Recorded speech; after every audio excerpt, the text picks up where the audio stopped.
Entre mim e o mundo existe um questionamento nunca feito. Por alguns, em razão de sentimentos de delicadeza, por outros, pela dificuldade de encontrar palavras para fazê-lo. Mesmo assim, todos dançam ao redor dele. Me abordam de uma forma meio hesitante, me olham com curiosidade ou compaixão.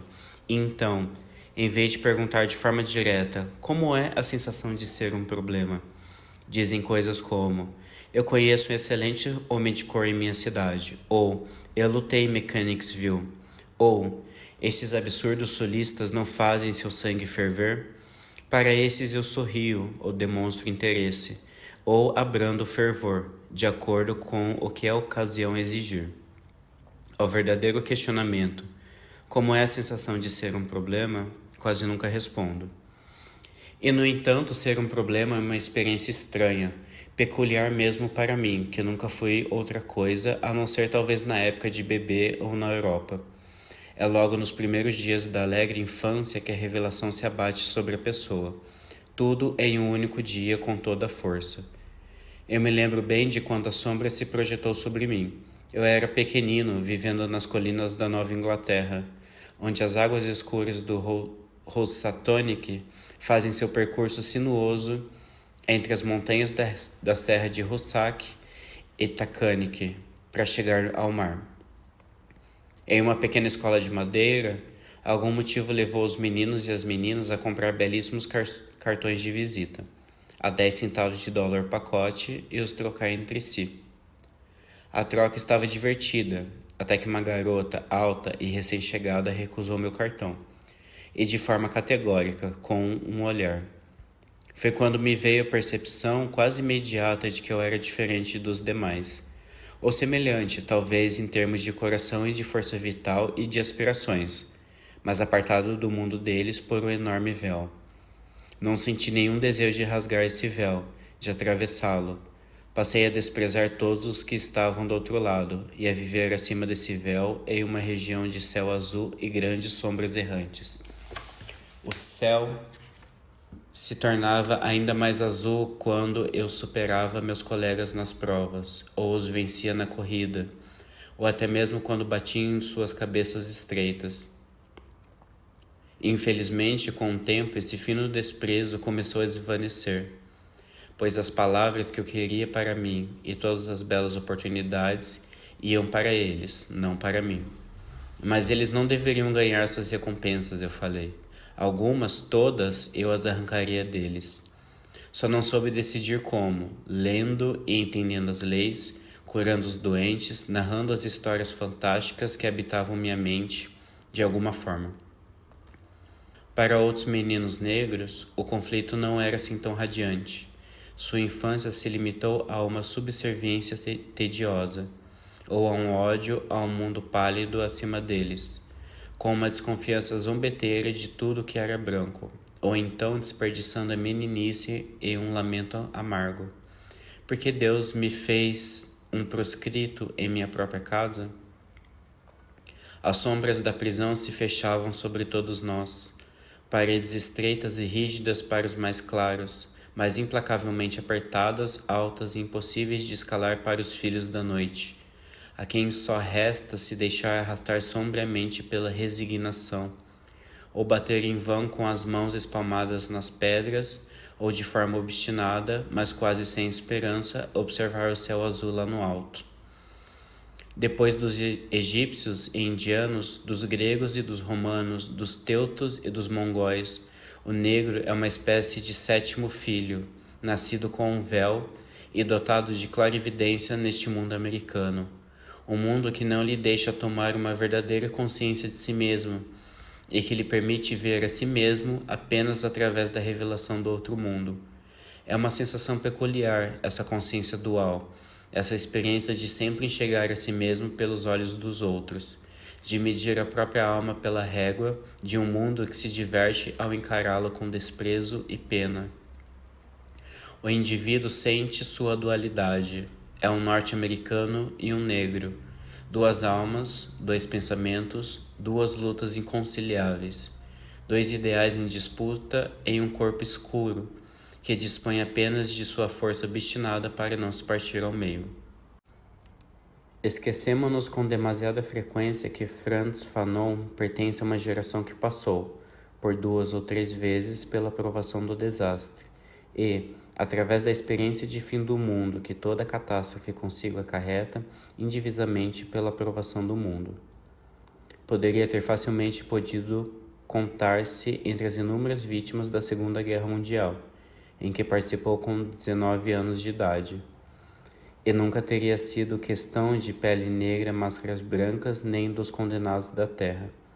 Conheceu a colonização, a sua atmosfera sangrenta, a sua estrutura de asilo, o seu quinhão de feridas, os seus modos de arruinar a relação com o corpo, a linguagem e a lei, os seus estados inauditos, a guerra da Argélia.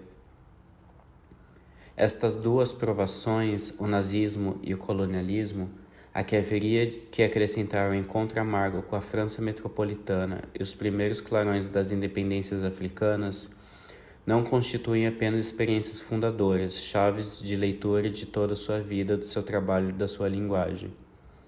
Fanon surge inteiro, no molde desses acontecimentos e mantém-se erguido, firme no intervalo que, há um tempo, os separa e os une. É aí, nessas 3 clínicas do real, que nasce, cresce e se esgota o nome de Fanon. É a essas 3 cenas e, face a elas, a obrigação de cuidar que todas atravessa, que se deve ao essencial da sua palavra, semelhante na sua beleza dramática, na sua fulgurância e no seu brilho luminoso, ao verbo em cruz do homem-deus ameaçado de loucura e de morte. Verbo em cruz e, assim, levado ao sopro e à disseminação, uma vez que, do princípio ao fim, é tão só questão de gênese, de nascimento de novas formas, de encaminhamento, de criação interminável. É tão só questão do que é iminente, em germe, do que começa, do que nasce, se abre, se cria, surge sob os nossos passos, neste aqui e neste agora, mesmo para além das esperanças humanas, na urgência, o todo da vida, e o grande largo do próprio mundo revelado como tal, carne aberta e prometida ao imprevisto do encontro. Trata-se tão só, há que precisar, da luta e do futuro que há que sucar, custe o que custar. Essa luta tem como finalidade produzir a vida, derrubar as hierarquias instituídas por aqueles que se acostumaram a vencer sem ter razão, tendo a violência absoluta, nesse labor, uma função desintoxicadora e instituinte. Essa luta tem uma dimensão tripla. Visa antes de mais destruir o que destrói. Amputa, desmembra, cega e provoca medo e cólera, o tornar-se coisa. Depois, tem por função acolher o lamento e o grito do homem mutilado, daqueles e daquelas que destinados foram condenados à abjeção, cuidar e eventualmente curar aqueles e aquelas que o poder feriu, violou ou torturou, ou simplesmente enlouqueceu. Tem como finalidade fazer irromper um sujeito humano inédito, capaz de habitar o mundo e de o partilhar de modo a que as possibilidades de comunicação e de reciprocidade, sem as quais não poderiam existir nem a dialética do reconhecimento, nem a linguagem humana, sejam restauradas. A este gigantesco labor chamava Fanon a saída da grande noite, a libertação, o renascimento, a restituição, a substituição, o surgimento, a emergência, a desordem absoluta, ou ainda caminhar todo o tempo, dia e noite. Erguer o homem novo, encontrar uma outra coisa, forjar um sujeito novo emergindo inteiro da argamassa do sangue e da cólera, livre do fardo da raça e desembaraçado dos atributos de coisa. Um sujeito quase indefinível, sempre em remanescente, porque nunca acabado, tal desvio que resiste à lei, mesmo a qualquer limite. Quanto ao resto, e bem melhor que outros escritos da época, os textos de Fanon desvendam a extensão dos sofrimentos psíquicos causados pelo racismo e pela presença viva da loucura no sistema colonial. Com efeito, em situação colonial, o trabalho do racismo visa, em primeiro lugar, abolir toda separação entre o eu interior e o olhar exterior. Trata-se de anestesiar sentidos e de transformar o corpo do colonizado em coisa, cuja rigidez lembra do cadáver.